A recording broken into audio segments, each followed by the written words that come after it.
Hello, world. Well, I'm in the car because I'm at my wife's work, picking her up for the night.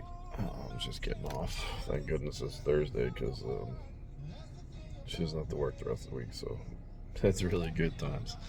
But I was thinking about this story. It was back in Cuba. It's like 1999, and yeah, I was in a bad way. I wasn't married to my old lady at the time, and she had just had our son probably a couple weeks before I left for deployment, and it was the craziest thing in the world. My son Bowen being born, and it completely changed me. And at the same time, I was distraught because I didn't know if I was going to be with my son's mother. I wasn't going to be married to her, and I was just going to be exactly what I always thought I was going to be, my father. And I couldn't be close to them. And anyways, we were living in housing in Guantanamo Bay, Cuba, and I was living with a bunch of guys, and I was drinking a lot. And then I think it was a Saturday night, and I had already drank a whole gallon of 100 proof vodka, Belvedere, like a good stuff, and drinking a lot of beer too, probably a 12 pack or more, and I'd eaten a lot of good food, and it was probably, I don't know, 1, 2 in the morning, and I went to bed. The next thing I know, I get this loud banging on my front door. I run downstairs, and I throw on a pair of jeans, so I'm like, I have no shirt, I have no shoes, I have a pair of jeans on, and I open the door, and it's my buddy from next door saying that these guys were trying to kill one of our other buddies, and I just ran out the door, and I followed him. I hopped the fence, and he went around to go in the gate, and I hopped another fence, and there's this guy standing there with drinking a beer, and he was huge. He's a big old Marine, and I was like, oh my god, I just got to calm this down, see what's going on. My buddy Josh was sitting on the floor bleeding from the nose too, and I was just like, hey dude, take all the beer you want, just we're calling it a night, just let it go, you won. And he was like, oh, no problem. And as he's walking out the back door of their house, and I'm standing there in the light, I see in the corner of my eye somebody coming from around the house, and it was another really big Marine, and he hit me over the head with a bottle and broke it, and I kind of like stumbled back and went down on one knee, and then the guy in front of me just like, he tackled me and landed me back on this concrete pad, and he's punching me and all stuff, and my other two buddies went to try to help me like right away, and the other guy just boom busted them in the nose twice and dropped them, and they're just sitting there bleeding, and this guy's on top of me, and he's smashing my head into the concrete.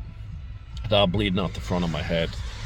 I'm now bleeding out the back of my head, and the other guy that had hit me over the head with the bottle, he comes over and he's just like, kick his ass, kill him, and he's telling me, I'm gonna kill you, mother effing, I'm doing all this stuff, and I was like, no, fuck you, and I'm like trying to wrestle him off, and he picks up the bottle the other dude broke over my head, and he starts like, I don't know how I was kind of on my side, and he starts stabbing me in the back with the broken bottle, and I don't know how many times it was. If I remember rightly, the police report said that I had been stabbed like 11 times in my back, and the other guy just hauls off, and he's wearing steel toe boots, and he just hauls off and kicks me right in the face. right into the jaw, and it kind of I kind of black out for a couple seconds, and he starts he just keeps kicking me, and finally I'm like half awake, and he's like, this is my world. You don't fuck with us. We're the Marine Corps. And he tries, basically, he said, I'm going to kill you tonight. And I was just like, something in me woke up, and I'm bleeding everywhere. I'm serious, some pain. And I'm just like screaming as my face, I can just blood is pouring out of my jaw and my mouth, and my eye is completely, my right eye is completely shut.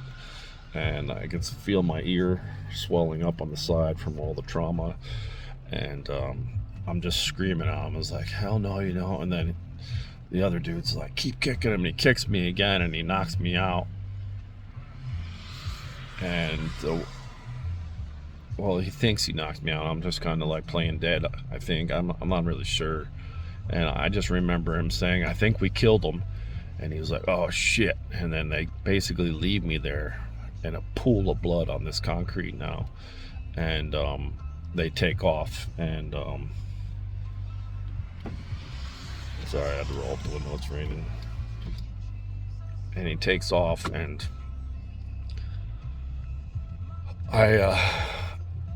my one buddy Denny, he crawls over to me, and he's like, are you okay? And I said, oh, I fucking look okay. You know, like I can barely talk. You know, I'm mumbling my face. It's just, there's blood pouring out of my face like crazy. And I get to my feet, and he's like, what can I do? I was like, call 911, because it was a military base, so they actually had 911 services there. And I stumbled to the front yard, and as I do, the Liberty truck was coming back from the last run from the club that night, and all the guys hop out, and I'm like, I'm bleeding everywhere, and somebody rips off their shirt and like puts it on my face. And the next thing I remember was the ambulance showing up, because we literally was less than a mile from the hospital. An ambulance shows up, and cops and everything, and I basically collapse before I ever get in the ambulance. And the next time I wake up, and this is like 3 days later, I wake up in the hospital, and I remember the nurse asking me if I was able to eat, and she had just put down the food, and I'm still, my face is so swollen, I can barely talk, and I was like, I'll try. And it was basically like pureed steak, and something else, and a little bit of liquid. And I see Denny and Josh, they're in the same room as me, and they're sitting there eating the steak, and their faces are pretty jacked up too, and they both had broken noses and stuff like that, and they look pretty rough for wear. And I remember, I think one more day I checked out, and I still, all my teeth and I had to go to a dentist and everything like that, because my teeth were so loose from being kicked so many times, and they basically split open the inside of my jaw all the way back to my back of my cheek, and you could see my jawbone and everything in there, and my whole face inside was stitches. And I remember just wanting a dip. I was like, man, I wish I had a dip right now. And I was like, where am I gonna put it? My mouth is completely swollen. And my officer in charge came in, and he's like, you're lucky to be here, man. And he's like, how did you even get to the front? And it was like, when they had brought you in, you had lost so much blood, they weren't even sure they could restart your heart. So my heart ended up stopping, and then they restarted it. And supposedly my face was so bad that one of the new nurses or corpsmen females that had been on the island, like maybe, I don't know, maybe a couple weeks, the first night shift, and then who comes in? My drunk ass, all beat the fuck up. And I tell you what, I don't know how I survived that night, but I know it's one of those things. It's just like, as much as they beat on me, I never stopped fighting until I couldn't fight anymore. And God has always been there with me, because, man, if it had been anybody else or anything else, like, and even the doctor said afterwards, like, and he said if I hadn't been so drunk, because my blood alcohol was like 6 times the legal limit, and if I hadn't been so drunk, my brain probably would have swelled up so much more than it did, and I probably would have been, had some serious brain injuries, and then maybe I still did, because I've never been right in my head, anyways. And that's just me saying it. No one's. Well, I have been diagnosed with some other stuff, but that's another story. And I remember a couple days later, and because I was going to the Marine barracks, and I'm talking like a week later, and the Marine galley up on the hill, and I'm still eating really soft food and stuff like that, and those 2 Marines, who happened to be hand-to-hand combat instructors for the Marine Corps, were basically raking rocks in the brig, and I just remember walking past them and saying, "I'm still alive." And they did an NCIS investigation and everything like that, and the one dude ended up messing up a couple other Marines that night, and they had gotten some PCP or something like that, and they were really fucking jacked, and I was well outnumbered physically and at that time, mentally, because I was so drunk. And but what I did do is I stopped the 2 other guys from possibly being hurt worse than they were, and I took the brunt of it. And it's crazy. They asked me when we went to court martial for it and everything, they asked me, it was like, if they had beaten me in a fight, I would have just walked away and called it good. But they tried killing me, and the one guy ended up getting dishonorably discharged, and the other guy ended up doing a little bit of time in the brig before he was dishonorably discharged. And needless to say, that wasn't the only time that I had gotten in an altercation on that same deployment.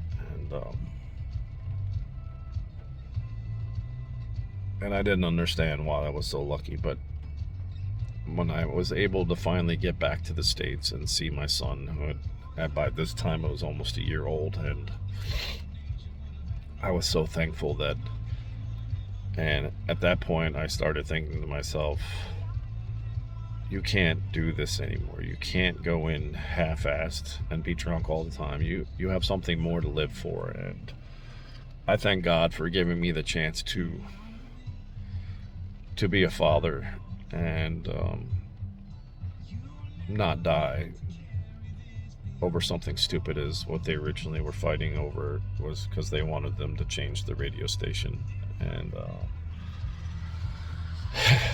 yeah, so God bless world, and one love, one race under him. And for all you races out there, I mean the human race, I'll talk to you later. There's more to come. God was always there.